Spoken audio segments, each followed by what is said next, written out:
Hello friends, welcome to my channel Rahul classes. आज हम लोग अर्थ के इंटरनल पार्ट यानी पृथ्वी के आंतरिक पार्ट के बारे में जानेंगे। तो चलिए हम लोग जानते हैं पृथ्वी के आंतरिक पार्ट को। तो देखिए, सबसे पहले अगर हम गहराई की बात करें, अगर हम 32 मीटर की गहराई पर, मतलब प्रत्येक 32 मीटर की गहराई पर अगर हम जाएँ, पृथ्वी के अंदर प्रत्येक 32 मीटर की गहराई पर जाए तो उसका जो टेम्परेचर है वो 1 डिग्री सेल्सियस इंक्रीज हो जाता है, यानी बढ़ जाता है। ये आपको पता होना चाहिए। अगर हम 32 मीटर प्रत्येक 32 मीटर की गहराई पर जाएंगे तो टेम्परेचर कितना बढ़ेगा? 1 डिग्री सेल्सियस बढ़ जाएगा। इसके बाद आप बात करते हैं कि अगर आप गहराई पर जाएंगे तो दाब भी यानी प्रेशर भी बढ़ेगा। देखिए, जैसे कभी कभी आप पानी के अंदर जाते हैं, है ना, तैरने जाते हैं या नहाने जाते हैं, तो अगर पानी के अंदर आप नीचे जाएंगे ना पूरा, तो ऊपर का जो पानी है वो प्रेशर लगाएगा, नीचे आप पे क्या करेगा? वो प्रेशर लगाएगा। ऐसे ही पृथ्वी हम पे प्रेशर लगाती है, तो गहराई पर जाएंगे तो प्रेशर ही बढ़ेगा और डेंसिटी भी क्या होगा? बढ़ेगा, यानी घनत्व भी क्या होगा? बढ़ेगा। ठीक है, तो 3 चीज़ बढ़ेंगे। इसके बाद क्या है कि सतह का जो तापमान है वो 15 डिग्री सेल्सियस बना रहेगा।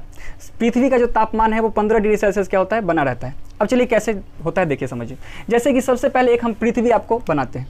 तो जैसे मान लीजिए ये पृथ्वी है, तो देखिए हमने अभी बताया है कि आप नीचे जाएंगे तो टेम्परेचर क्या होगा? बढ़ेगा, टेम्परेचर बढ़ेगा।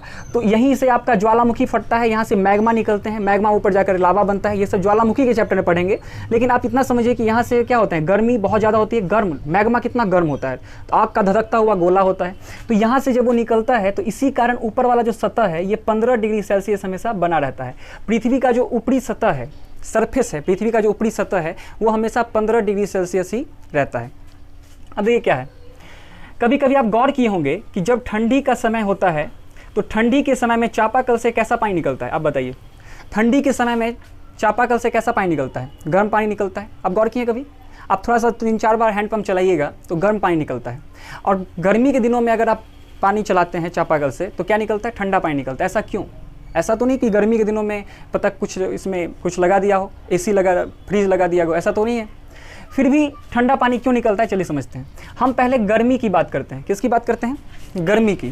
तो देखिए, गर्मी में आप देखेंगे तो गर्मी में हम लोग का टेम्परेचर 30 डिग्री से लेकर के 40 डिग्री तक रहता है ना। 30 डिग्री सेल्सियस से लेकर के 40 डिग्री सेल्सियस तक ये रहता है, बना रहता है। लेकिन हमारे जो सतह का टेम्परेचर है वो कितना डिग्री है? 15 डिग्री है। अब बताइए कि 30 डिग्री तो ज़्यादा हो गया ना, तो ज़्यादा हो गया तो ज़्यादा मतलब गर्मी लगेगा, और ये 15 डिग्री क्या रहेगा? ठंडा रहेगा। तो यही कारण है कि हम लोग के गर्मी में टेम्परेचर क्या होता है? बढ़ जाता है, और ये 15 डिग्री बना ही रहता है। जैसा रहता है वैसा ही रहता है, जिसके कारण हमें क्या होता है? ठंडा प्रतीत होता है। पानी क्या है? ठंडी है, ऐसे प्रतीत होता है। ठीक है, अब हम अगर ठंडी के दिनों में चले तो ठंडी के दिनों में आप देखेंगे कि हम लोग का टेम्परेचर कितना बन जाता है? कितना होता है? आप कहेंगे कि 7 डिग्री भी कभी रहता है, कभी 6 डिग्री, कभी 8 डिग्री, कभी 12 डिग्री, इस तरीके से रहता है। तो अगर आप मान लीजिए कि यहाँ 7 से 8 डिग्री है और सतह का टेम्परेचर कितना डिग्री है? 15 डिग्री सेल्सियस ही है। कितना है? 15 डिग्री सेल्सियस ही है। तो आप देखेंगे कि यहाँ 7 डिग्री है, यहाँ 8 डिग्री है, और ये 15 डिग्री जैसा है वैसा ही बना हुआ है। तो बताइए कि इससे तो 15 बड़ा है ना। 15 बड़ा है तो टेम्परेचर तो बढ़ेगा, यानी 7 कम है, 15 बड़ा है तो टेम्परेचर क्या लगता है? तो इसीलिए लगता है कि पानी गर्म है ना। टेम्परेचर हमारा 7 डिग्री है और पानी का टेम्परेचर 15 डिग्री है, तो इसलिए लगता है पानी क्या है? गर्म है। आई होप आपको समझ में आ गया ठंडा के दिनों में गर्म पानी और गर्मी के दिनों में ठंडा पानी क्यों निकलता है। इसी का निकलता है क्योंकि सतह का तापमान क्या होता है? टेम्परेचर हमेशा 15 डिग्री सेल्सियस ही बना रहता है। तो यहाँ तक आप समझ गए होंगे। अब हम बात करते हैं कि कुछ साइंटिस्ट आए, जिन भूगोलविद आए, उन्होंने क्या क्या कहा। चलिए, सबसे पहले एक साइंटिस्ट आए जिनका नाम था स्वेस। क्या नाम था? स्वेस। उन्होंने कहा था कि पृथ्वी, देखिए कभी भी आप पृथ्वी को देखेंगे तो सबसे पहले बात करते हैं पृथ्वी के आकार की, वो कैसा दिखता है। तो अगर हम आपसे पूछे कि पृथ्वी का आकार कैसा है तो आप क्या बोलते हैं? गोल है। कुछ लोग चपटे बोलते हैं, कुछ लोग गोल बोलते हैं। तो हम आपको बता दें कि पृथ्वी ना तो गोल है न चपटी है। तो पृथ्वी कैसी है? जियोड है। जियोड का मतलब टेढ़ा मेढ़ा होता है। हम आपको चलिए पहले दिखाते हैं कि जियोड कैसा होता है। तो जियोड मतलब होता है टेढ़ा मेढ़ा। टेढ़ा मेढ़ा कैसा होता है? तो चलिए हम आपको पहले इस फिगर दिखाते हैं, तब आपको समझाते हैं।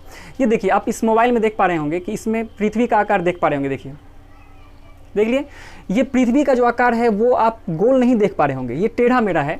ये जियोड टाइप का है ना। जियोड इसे कहते हैं, टेढ़ा मेढ़ा। अगर हमारे कोई फेस को देखकर कहे कि हमारा चेहरा गोल है, ये नहीं हो सकता ना। हमारा नाक उठा हुआ है, आँख धंसा हुआ है, तो ये गोल कहता है, नहीं कह सकते इसको हम। तो वैसे आप पृथ्वी को गोल कैसे कह सकते हैं? पृथ्वी पे पहाड़ हैं, पर्वतें हैं, नदियां हैं, बहुत सारी गड्ढे हैं, तो बहुत सारी चीज़ें हैं। तो आप इसे गोल नहीं कह सकते। पृथ्वी कैसा है? जियोड है, जैसा आपने फिगर में देखा। तो लेकिन पढ़ने के लिए क्या किया गया कि गोल बनाया गया जिससे कि आसानी हो। तो कभी भी आप फिगर देखे होंगे बुक में, खासकर इंटरनल पार्ट की, है ना, पृथ्वी के इंटरनल पार्ट की, आंतरिक भाग की पार्ट की बात करें तो आप ऐसा ही देखे होंगे। देखिए एक्चुअली क्या हुआ, देखिए समझते हैं। ये पृथ्वी है, मान लीजिए गोल, अभी पढ़ने के लिए, वैसे जियोड है, आपको याद होना चाहिए, और यहाँ से ऐसे करके काट लिया गया जिसको चिप्पी कहते हैं। एक जैसे तरबूज आपने कभी लिया होगा मार्केट से, तो तरबूज से क्या होता है कि एक ऐसे चिप्पी काट के दिखाएगा, पूरा काट के बीच से नहीं दिखाएगा कि देखिए कैसा तरबूज है, लाल है, हरा है, पीला है, ये कभी काट के बीच से नहीं दिखाता है। क्या करता है वो, एक चिप्पी काट के दिखाता है, इसे चिप्पी कहा जाता है। इसी तरीके से पृथ्वी से एक चिप्पी काट लिया गया और इसे ही क्या कर दिया, यहाँ पे दिखाया गया है। ठीक है, देखिए ये पूरा पृथ्वी नहीं बनाएंगे, और फिगर आपके बुक में भी ऐसे नहीं बना होगा पूरा, ऐसे आपको ऐसे ही फिगर आपको ज़्यादातर बुक में, सभी बुक में आपको मिलेंगे, चाहे आप नेट पे देखिए ऐसे ही मिलेंगे। तो इसी का एक चिप्पी काट के यहाँ पे बताया गया। तो आप समझिए कि ये पूरा पृथ्वी है ना, उसी का एक छोटा सा पार्ट काट के यहाँ पे दिखाया गया है। पूरा थोड़ी ना दिखाता रहेगा, पूरा पार्ट काट करके प्रॉब्लम हो गई। तो यहाँ पे देखिए, तो स्वेस थे, उन्होंने, स्वेस जी ने क्या कहा कि देखिए जितने भी लोग रहते हैं वो सियाल के ऊपर में रहते हैं। सियाल इसलिए उन्होंने नाम दिया क्योंकि यहाँ पे सिलिकॉन और एल्यूमिनियम की अधिकता थी। क्या थी, सिलिकॉन और एल्यूमिनियम की अधिकता होने के कारण इस ऊपरी पार्ट को क्या रख दिया, सियाल उन्होंने नाम रख दिया था। किसने, स्वेस जी ने, स्वेस थे, उन्होंने ये सियाल नाम रखा था। इनका उन्होंने डेंसिटी बताया, यानी घनत्व के बारे में बताया, तो उनका घनत्व 2.5 ग्राम पर सेंटीमीटर क्यूब उन्होंने नापा था, है ना, 2.5 ग्राम पर सेंटीमीटर क्यूब उन्होंने इनका डेंसिटी बताया ऊपरी वाले पार्ट का। और उन्होंने कहा कि ये जो ऊपरी वाला पार्ट है वो अम्लीय है, यानी एसिडिक है। उन्होंने कहा था कि जब आप मिट्टी को थोड़ा सा उठा के चखिएगा तो आपको एसिडिक लगेगा, यानी अम्लीय लगेगा। ये किसने कहा था, स्वेस जी ने कहा था। और स्वेस जी ने कहा था कि ये जो सियाल वाला पार्ट है, यानी ऊपरी वाला जो पार्ट है, इसी पे क्या है कि यहीं पर लोग रहते हैं। क्या होते हैं, यहीं पर लोग रहते हैं। जैसे कि मैं यहाँ पे एक, देखिए एक मान लीजिए लड़का को बना दिया हमने, है ना, यहाँ पे एक लड़का है और यहीं पे पूरा समुद्री पार्ट है। मान लीजिए कि ये धंसा हुआ है तो ये पानी भरा हुआ है ना, ये पूरा क्या है, पानी भरा हुआ है। तो यहाँ पे इसकी जो चौड़ाई है वो क्या है, ज़्यादा है, और यहाँ पे इसकी चौड़ाई क्या है, कम है। तो स्वेस जी ने क्या कहा था, स्वेस जी ने यही कहा था कि पृथ्वी पर हम लोग सियाल के ऊपर वाले पार्ट पे रहते हैं, यहीं पे समुद्र है, पानी, मतलब जो भी हमारी चीज़ें हैं जीने के लिए सब कुछ कहाँ पाई जाती है, सियाल पे ही पाई जाती है। उन्होंने ये बताया था। ठीक है, इसके बाद इनका डेंसिटी भी बताया था और ये बताया था कि ये अम्लीय है। उसके बाद नीचे वाला पार्ट में उन्होंने बताया कि दूसरा जो पार्ट है वो इसमें सिलिकॉन की और मैग्नीशियम की अधिकता है ना, सिलिकॉन और मैग्नीशियम की अधिकता होने के कारण इसका नाम दिया उन्होंने सीमा। क्या नाम दिया, सीमा। इनको इन्होंने क्षारीय बताया था। क्या बताया था, क्षारीय, यानी बेस है। इसके जो नीचे वाला पार्ट है वो क्या है, बेस है। इसका घनत्व यानी डेंसिटी जो बताया था वो 4 ग्राम पर सेंटीमीटर क्यूब बताए थे, है ना, स्वेस जी ने ये बताया था। और सबसे लास्ट पार्ट जो था, तीसरा पार्ट जो था, उन्होंने बताया था इसका नाम नीफ है। क्यों, क्योंकि निकल और इसमें लोहा की अधिकता थी। लोहा की अधिकता होने के कारण ये किसी भी चीज़ को गुरुत्व खींच लेती है अपनी और, क्या करती है, खींच लेती है। चुंबकत्व का गुण इसमें इसी के कारण आता है, लोहे के अधिकता होने के कारण। तो नीफे इसका नाम इसलिए पड़ा क्योंकि निकल और लोहे, एफी का मतलब लोहा, लोहा का अधिकता होने के कारण इनका नाम क्या पड़ा, नीफे। और ये बोले कि ये लिक्विड अवस्था में है। कैसा है, लिक्विड अवस्था में है, स्टेट में है। और घनत्व तो इसका कितना बताए थे, 11 ग्राम पर सेंटीमीटर क्यूब उन्होंने इसके डेंसिटी को बताया था। तो सबसे ज़्यादा डेंसिटी किसका बताया था, 11 ग्राम पर सेंटीमीटर क्यूब, यानी नीफे का, नीचे वाले पार्ट का उन्होंने सबसे ज़्यादा घनत्व बताया था स्वेस ने, स्वेस जो थे। और उन्होंने कहा था कि पृथ्वी का जो घनत्व है लगभग 5.5 ग्राम पर सेंटीमीटर क्यूब है। कैसे निकाले, तो सभी को जोड़ करके बट्टा 3 कर दिए, सभी को जोड़ करके बट्टा 3 करेंगे तो पृथ्वी का घनत्व आ जाएगा लगभग 5.5 था। देखिए कुछ लोग और आए हैं और उन्होंने कहा कि देखिए स्वेस जी, आपने जो ये बताया है पृथ्वी का घनत्व लगभग 5.5 ग्राम पर सेंटीमीटर क्यूब है, ये बिल्कुल आपने सही बताया है। ये जो सियाल, सीमा, नीफे, इन्होंने इसलिए नाम दिया क्योंकि यहाँ पे जो अधिकता थी उसके कारण उसका नाम यहाँ पे दे दिए। लेकिन कुछ लोग जब आए तो उन्होंने जो आधुनिक युग में उसने अलग अलग नाम रख दिया। जैसे कि ऊपर वाले पार्ट का क्रस्ट नाम रख दिया, इसमें क्या रखा था, सियाल। इन्होंने नीचे वाले को मेंटल नाम रख दिया, लेकिन इन्होंने क्या रखा था, सीमा। और तीसरे वाले जो था इसका उन्होंने कोर रखा, लेकिन स्वेस जी ने क्या रखा था, नीफे। तो नाम चेंज कर दिए, है ना, नेम चेंज कर दिया गया।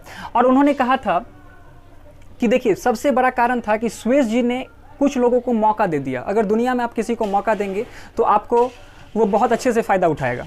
तो इसलिए यहाँ पे मौका सुएज जी ने दिया, ये मौका दिए कि देखिए जैसे ये लाइन था तो इस लाइन का कुछ ना कुछ नाम होना चाहिए, बटा है तो नाम होना चाहिए कि नहीं होना चाहिए। जैसे भारत और पाकिस्तान को अलग करता है तो रेड क्लिप रेखा अलग करती है, भारत चीन को रेखा कौन सी अलग करती है, मैकमोहन रेखा करती है। तो वैसे ही यहाँ पे भी तो कुछ नाम होना चाहिए ना।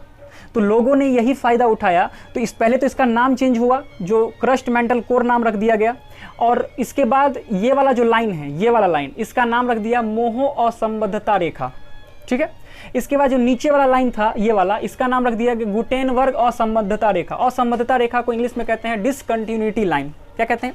डिसकंटिन्यूटी लाइन, यानी मोह डिसकंटिन्यूटी लाइन, और इसका नाम रख दिया गुटेनबर्ग डिसकंटिन्यूटी लाइन, ठीक है। तो ये दो लाइन का नाम रख दिया गया। इसके बाद कुछ लोग और आए और बोले कि देखिए क्रस्ट को भी दो पार्टे बांट दीजिए। तो क्रस्ट को भी बांटा गया, क्रस्ट को दो पार्टे बांटा गया, मेंटल को दो पार्टे बांटा गया। तो क्रस्ट को दो पार्टे बांटा गया तो ऊपर वाले का नाम रखा अपर क्रस्ट, नीचे वाले का लोअर क्रस्ट। मेंटल को upper mantle, lower mental. Core को अपर कोर, लोअर कोर। इस तरीके से नाम इसका रख दिया गया, ठीक है। अब ये जो बांटा है तो भाई इसका भी तो नाम होना चाहिए ना। जैसे ये बांटा गया था तो इसका मोह डिसकंटिन्यूटी लाइन था, वैसे इसका नाम पड़ा कोनोराड डिसकंटिन्यूटी लाइन। ये सब व्यक्ति ही थे, अपने ही नाम पे रख दिए, ठीक है। तो कोनोराड डिसकंटिन्यूटी लाइन रख दिया गया। इसका मेंटल को जब बांटा गया तो रेपेटी डिसकंटिन्यूटी लाइन रख दिया गया, और इसके बाद कोर को बांटा गया तो लेहमैन डिसकंटिन्यूटी लाइन रख दिया गया, ठीक है। आप यहाँ तक समझे कि इसको बांट दिया गया इस तरीके से। और देखिए सुएज जी ने क्या कहा था, सुएज जी ने कहा था कि ऊपर वाला जो पार्ट है वो अम्लीय है यानी एसिडिक है, और नीचे वाला जो पार्ट है वो क्षारीय है यानी बेस है, ठीक है। लेकिन इन्होंने कहा था, ये सब जो लोग थे उन्होंने कहा ना ना ऐसा नहीं है, ऊपर वाला जो पार्ट है मतलब अपर क्रस्ट जो है वो एसिडिक है और लोअर क्रस्ट जो है वो बेस है। और इन्होंने सीमा और सियाल मतलब ऊपर नीचे दोनों को अलग अलग बताया था, ये अम्लीय है और ये क्षारीय है। लेकिन उन्होंने कहा ऐसा नहीं है, ऊपर वाला अपर क्रस्ट एसिड है और नीचे बेस, नीचे वाला क्या है, बेस है यानी क्षारीय है, ठीक है। ये एक गलत था, मतलब उन्होंने ऐसा बताया था। बाकी सब कुछ इसका जो घनत्व था यानी डेंसिटी था बिल्कुल उन्होंने सही बताया था, इसमें कोई बदलाव नहीं किया गया, इतना ही उनका जो इन्होंने मापा था बिल्कुल सही मापा था, ठीक है। आप यहाँ समझ लिए।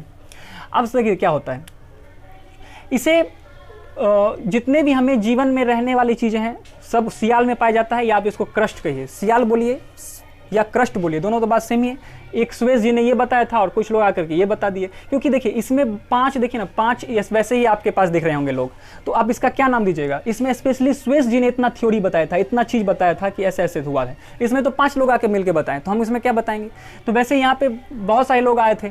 अब हुआ क्या कि इस मेंटल वाले में जितने भी ज्वालामुखी है, भूकंप है, सब यहीं से आता है। क्या होता है, इसे निम्न गति का मंडल कहते हैं। क्यों कहते हैं निम्न गति का मंडल, तो समझिए जब भी भूकंप आता है ना, तो भूकंप कहाँ से जनरेट होता है, मेंटल से होता है। ज्वालामुखी कहाँ से निकलता है, मेंटल से निकलता है। तो जब भूकंप जब आता है तो ये जो मेंटल है उसको, उसकी गति को कम कर देता है। क्या कर देता है, कम कर देता है। जैसे मान लीजिए ये पृथ्वी है, ये पृथ्वी है, ये है और फिर ये है। हम मान लीजिए कि ये आपका क्रस्ट है, क्या है, क्रस्ट है, और ये आपका मेंटल है और ये आपका कोर है, ठीक है। हमने ऐसे बना दिया है। तो जब ऐसे बना दिया है तो मेंटल से भूकंप निकलेगा, कहीं से भूकंप निकलेगा, तो भूकंप मान लीजिए कि यहाँ से निकला और यहाँ से निकला तो ऊपर तो गया, और जहाँ ऊपर गया तो धड़ाक से ऊपर की तरफ मारेगा, तो यहाँ क्या होगा, ईपी सेंटर होगा, यहाँ पे बहुत ज़्यादा ये तबाही लाएगा। क्या ऊपर ही से भूकंप जाएगा, नीचे नहीं आएगा, बिल्कुल आएगा, नीचे आएगा। नीचे जब आएगा तो हमने बताया है मेंटल जो है वो क्या है, निम्न गति का मंडल, ये भूकंप की गति को कम कर देता है। और ये भूकंप की गति को कम करते करते करते करते बेचारा इतना झेलते झेलते जब तक यहाँ तक आएगा तब तक उसकी गति को कम कर देगा। भूकंप का असर ज़्यादा पता ही नहीं चलेगा, कहीं कहीं तो भूकंप आ नहीं पाएगा। क्यों, क्योंकि इसकी गति यहीं पर कम हो जाएगी। अब देखें इधर भी आएगा, बहुत कम हो जाएगा, नहीं आ पाएगा। इधर कोर होते हुए आएगा और कम हो जाएगा। मेंटल निम्न गति का मंडल है। और शानदार तब जहाँ आता है जहाँ ऊपर देखिए, यहाँ से धीरे धीरे धीरे धीरे जाएगा, यहाँ से हच्चाक से मारेगा ऊपर की तरफ, तो शानदार तबाही यहाँ पे लाएगा, जिसे एपी सेंटर कहा जाता है। तो ये एक्चुअली भूकंप का एक अलग टॉपिक है, उस पर हम लोग बात करेंगे। हमने आपको बस ये बताया कि निम्न गति का मंडल जो है वो मेंटल को कहते हैं, मेंटल को कहा जाता है। और कोर को गुरुत्वीय मंडल कहा जाता है, क्योंकि इसमें निकेल यानी लोहा और निकेल की अधिकता है, गुरुत्वीय मंडल इसे कहा गया है। देखिए इन्होंने जो ये सियाल, सीमा, नीफे बताया, ये बिल्कुल सही बताया।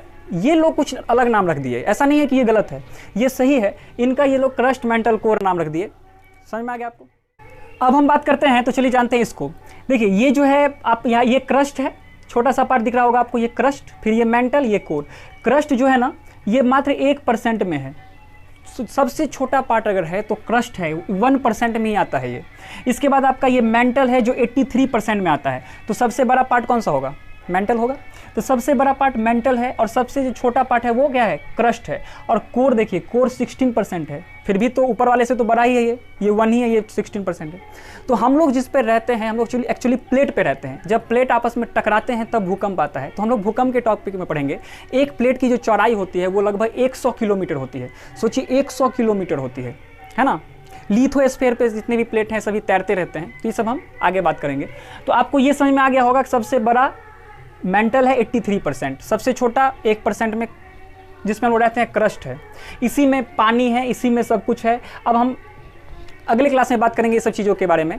तो आई होप आपको इतना समझ में आ गया होगा। मिलते हैं एक छोटे से ब्रेक के बाद, तब तक के लिए good night, take care and bye, thank you.